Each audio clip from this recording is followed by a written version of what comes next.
गेल्या अनेक वर्षापासून आपण बघतायत नंदिनी नदी ही अतिशय प्रदूषित झालेली होती.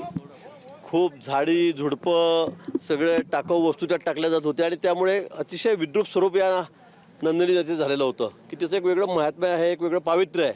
पण गेल्या पर्यावरण दिनाच्या निमित्ताने आपण कामाला सुरुवात केली आणि जो 15,000 नागरिकांनी विशेष करून जगद्गुरू नरेंद्राचार्य महाराज यांचे सगळे अनुयायी 5-6 हजारच्या घरी आलेले होते आणि सर्वांनी मिळून नाशिककरांनी मिळून आपण ही नदी स्वच्छ करण्याची सुरुवात त्या दिवशी केली. आणि आपण आज बघतात मला वाटतं 50 वर्षामध्ये कधी नसेल इतकं या नंदिनी नदीचं स्वरूप बदललेलं आहे. अतिशय निर्मल पाणी त्या ठिकाणी वाहत आहे.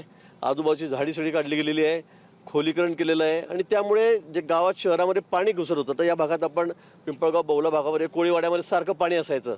पण एवढा मोठा पूर येऊनसुद्धा या भागात पाणी गेलं नाही. त्याचं कारण हेच आहे की आपण ती नदी स्वच्छ केली, खोल केली आणि म्हणून त्या ठिकाणी पाणी आत जाऊ शकलं नाही. आणि म्हणून आता स्वच्छता झालेली आहे. पुन्हा जगद्गुरू नरेंद्राचार्य महाराज यांच्या अनुयायांनी सांगितलेलं की आता ह्या नदी कायमस्वरूपी आम्ही दत्तक घेतो आहे. आम्ही दर 15 दिवसातून दर आठवड्यातून या ठिकाणी येऊन हिची स्वच्छता ठेवू, हिची निगा राखू. नदीच्या बाजूला आपण झाडी लावतो मोठ्या प्रमाणामध्ये. आज आमचा जवळपास 10,000 झाडं लावण्याचा संकल्प आहे. झाडंसुद्धा आलेली आहेत. आपण आत्ताच वृक्षारोपण या ठिकाणी केलेलं आहे आणि म्हणून हरित नाशिक हे स्वप्न आपल्याला पूर्ण करायचं आहे. स्वच्छ नाशिक हे स्वप्न आपलं या ठिकाणी आहे आणि म्हणून त्या दृष्टीने आपलं मार्गक्रमण चाललेलं आहे. दर रविवारी आता आपण ही झाडं लावणार आहोत, स्वच्छता करणार आहोत. नुसतं नंदिनी नदीच नाही तर नाशिक शहरामधल्या जे जे नाले आहेत, ज्या ज्या ठिकाणी घाणीचं साम्राज्य आहे ते सर्व स्वच्छ करण्याचा संकल्प आम्ही या ठिकाणी घेतलेला आहे. आम्ही सर्व नाशिककरांनी या ठिकाणी घेतलेला आहे आणि कुंभमेळ्यापर्यंत अतिशय सुंदर स्वच्छ असं नाशिक आपल्याला करायचं आहे. सुरक्षित नाशिक आपल्याला करायचं आहे. जवळपास 3-4.5 हजार कॅमेरे त्या ठिकाणी लावले जात आहेत. या ठिकाणी घाट होत आहेत. रस्त्याची कामं अतिशय वेगाने त्या ठिकाणी सुरू आहे. आत्ता थोडे 2-3 महिने त्रास आहे पण पुढे मात्र मला वाटतं नाशिक शहर हे आपल्याला बदललेलं या ठिकाणी दिसणार आहे. अतिशय सुंदर असं शहर झालेलं आपल्याला बघायला मिळेल. लोक तर कुंभच्या अनुषंगाने अनेक मोठे विकास कामं त्या ठिकाणी सुरू आहेत. मात्र विरोधक या सगळ्या कामांवर टीका करताय. नंदिनी नदीला देखील या पुरामध्ये मोठ्या प्रमाणात पूर आलेला होता. अनेक ठिकाणी त्या ठिकाणी पाणी गेलं होतं. बऱ्याच ठिकाणी रस्त्यांचा प्रश्न करतात त्या ठिकाणी. आता मला सांगा नंदिनी नदीला पाणी आलं, पाऊसच एवढा झाला म्हणजे आता 300-300 मिलीमीटर पाऊस जर आता एकेका दिवसामध्ये झाला तर पाणी येणारच आहे, पूर येणारच आहे. तरी आता कुणालाही विचारा नाशिक शहरामध्ये नंदिनी नदीचं रूप किती बदललेलं आहे. तिचं पावित्र्य राखण्याचं काम आपण या ठिकाणी करतोय. व्हॉलेंटियर म्हणून करतोय, सगळे नाशिकर म्हणून आम्ही करतो आहोत. टीकाकारांना काय ते आपण काही केलं तरी ते टीका करणारच आहेत. त्यांचा धर्मच आहे, त्यांचा धर्मच आहे ना. त्यामुळे त्याच्यामध्ये काही बदल होणार नाही. तुम्ही 1 लाख झाडं लावा तरी ते म्हणतील काय केलं तुम्ही, हे ठरलेलं आहे. कुंभमंत्री म्हणून हरित कुंभाचा संकल्प केलेला आहे. प्रशासनासोबत लोकसहभाग सगळे लोकप्रतिनिधी त्या ठिकाणी काम करताय. मात्र संजय राऊत म्हणताय की देवेंद्र फडणवीसांचे चंपतराय हे गिरीश महाजन आहे असं. ठीक आहे, तर संजय राऊतांना काही फार उत्तर द्यायची मला वाटतं गरज भासत नाही. त्यांच्या जिभेला विचारायची हाड नाही आहे. तो काहीतरी चूक झालेली आहे. प्रोडक्शन फॉल्ट आहे, तो मॅन्युफॅक्चरिंग फॉल्ट आहे. त्याच्यामुळे आता मी काय बोलणार त्यांना. गुजरातचे सगळे कॉन्ट्रॅक्टदार आहे त्याचमुळे नाशिकची वाट लागते असं देखील ते म्हणतात. आता कोणते गुजरातचे तुम्हाला कॉन्ट्रॅक्ट दिसले तुम्ही मला सांगा. तुम्ही मला सांगा आता शोधून इथे कोणते गुजरातचे कॉन्ट्रॅक्टर आलेले आहेत. काहीतरी बोलायचं, स्वतः काही बॉम्ब पाडायचे नाही. आपल्या मागे आता कोणी राहिलेलं नाही. काय केलं आपण? एखादं काम सांगण्यासारखं आहे का त्यांचं इतक्या वर्षामध्ये? काहीच नाही आहे. आणि म्हणून काही बोलायचं, कुणाला काही बोलायचं.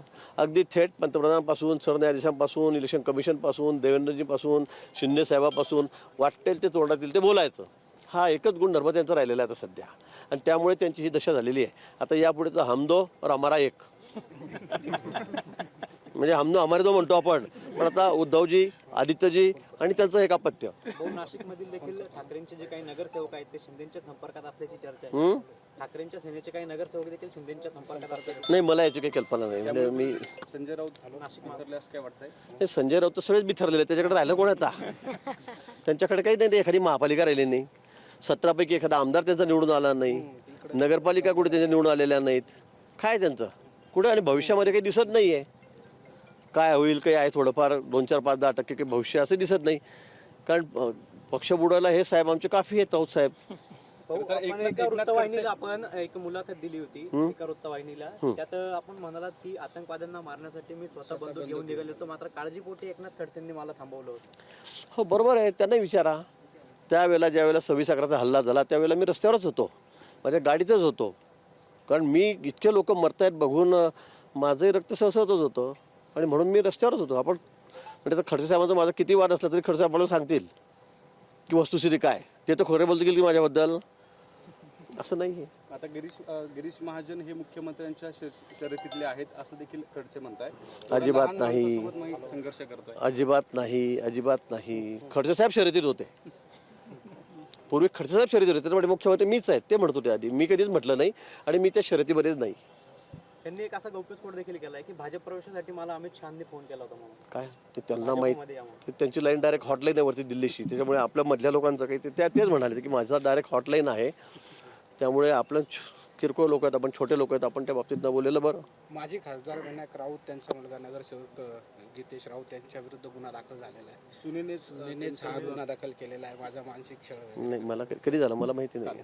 काल नाही, मला याची कल्पना नाही. कौटुंबिक वाद काय असेल त्याचं मला माहीत नाही. त्याच्यावर जादूटोना विरोधी देखील कलम लावण्यात आला. हां, जादूटोना विरोधी देखील कलम लावण्यात कोणावर? मुलावर? आला. दोघांवरती राऊतांवर त्यांच्यावर. काय नाही असेल तर मला खरंच या बाबतीत माहिती नाही. आपण सांगतो तेव्हाच मला कळत आहे. पण काही असं असेल, तक्रार केली असेल तर त्याची चौकशी निश्चित होईल आणि ते अतिशय पारदर्शीपणे होईल. त्याच्यामुळे कुठे सूड भागलू नये का कुठे असं काही असणार नाही. जे असेल ते समोर येईल. फडणवीस दिल्लीत गेल्यास मुख्यमंत्री पदासाठी एकनाथ शिंदे हे असतात, त्यांच्याशिवाय पर्याय नाही असं बच्चू कडूंनी म्हटलंय. बच्चू कडे पण आता मोठे नेते आहेत, ते सध्या आमच्या महायुतीमध्ये आलेले आहेत, त्यामुळे ते रोज काही ना काही बोलत असतात. आता त्यांना काही झालं असेल काही. नाशिककरांची राऊत देखील असं त्यावरती म्हणाले की सगळे सूत्र बावनकुळेंकडे अंतर येऊ शकतात. मी तेच म्हणतोय की असे काही मोठे लोक आहेत, हे त्यांच्याबद्दल न बोललेलं बरं. ते भविष्यकार आहेत, ते अंतर्यामी आहेत, त्याच्यामुळे